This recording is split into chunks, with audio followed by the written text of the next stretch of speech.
Hi, I'd love for you to check out a painting with me today at the Des Moines Art Center that's full of things to notice and wonder about.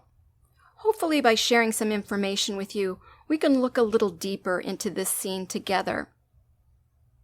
As we take some time to look at this painting, you might think about what you notice first. What pulls you in? The figures? The objects? Or is it shapes or colors that caught your eye? How does looking at this scene make you feel? What time period might this painting be depicting? This painting is titled In the Spring, and it was painted by Elizabeth Sparhawk Jones in 1905. Who or what do you think are the subjects? What do you think is important in this scene? Let's come in close to see details of the brushwork. Did you have any idea when you first saw this that there was so much texture on the surface? Do all of the areas of the painting appear to have the same brushwork or texture? Or are some areas or objects painted differently than others? Why do you suppose the artist might do that? Can you imagine Elizabeth Sparhawk Jones making these brush strokes? Can you picture how her arm and hand would move to paint the different areas so they would look the way she envisioned it?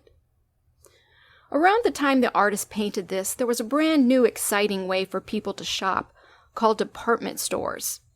These fancy big stores featured fabulous displays of merchandise designed to lure you in and make you want to buy things. Let's look a little closer at the individuals in this scene.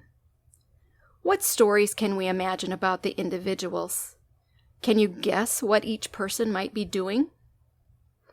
Which of the figures here seem like they might be shopping?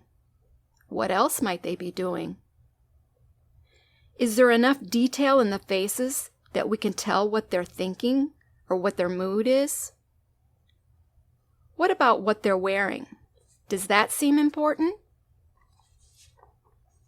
Back in 1905, a female salesperson in a department store, they were called shop girls back then, would wear all black or black and white.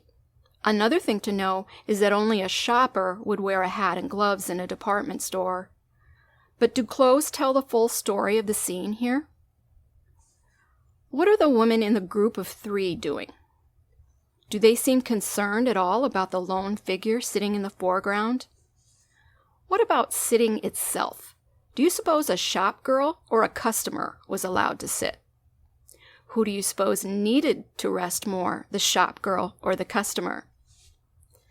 At the time this was painted, there were a lot more restrictive rules for women, not just about clothes, but rules about what women could do that might sound silly to us now.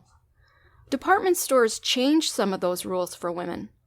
For unmarried women, being a shop girl was a socially acceptable way to earn money, but the hours were often long. For the female shoppers, the department store was a place they could go on their own without a chaperone. Let's investigate the scene one more time. Are there any objects here that link all the figures together? Is there anything that separates some of the figures? Think about how we buy things today. What scene would you choose if you were asked to make a painting of shopping? Thank you for checking out In the Spring today with me.